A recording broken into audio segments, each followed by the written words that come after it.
una ciudad sin fundación, pero con historia propia. Rosario no tiene ni fundador ni fundación. En el sentido estricto castellano, digo, los españoles tenían una característica. Digo, no tenemos un Juan de Garay que clava la espada y dice acá se va a fundar Santa Fe de la Veracruz, como pasó muy cerquita de Rosario. No tenemos ese origen. De alguna manera, retomando al gran historiador que es Juan Álvarez, plantea Rosario es hija de su propio esfuerzo, y eso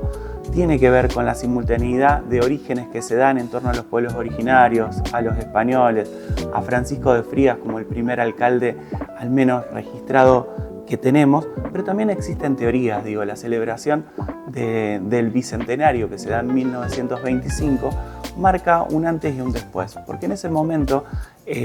Calixto de la Saga, que va a ser un personaje, un abogado muy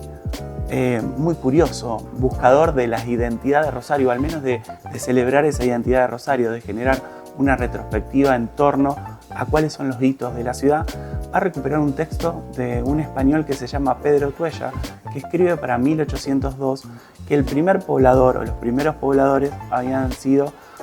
Francisco de Godoy y un grupo de calchaquíes, que había llegado a esta zona de Rosario para el 1700, para 1725, y que de alguna manera había generado esa cuestión no fundante, pero sí de organización de ciudad. Con el tiempo, posteriormente a 1925, y con el revisionismo histórico y también con la profesionalización de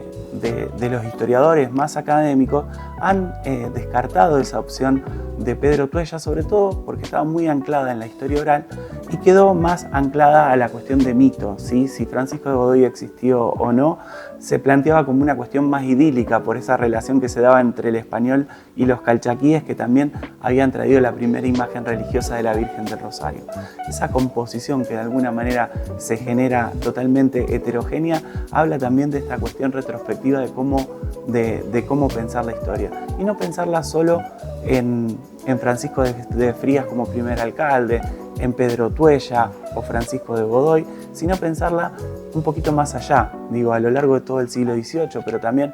el izamiento de la bandera en 1812 con Belgrano. Digo, hay cuestiones que son fundantes y que son totalmente originales y auténticas de una ciudad que se hacía a sí misma, pero que todo el tiempo estaba en constante movimiento.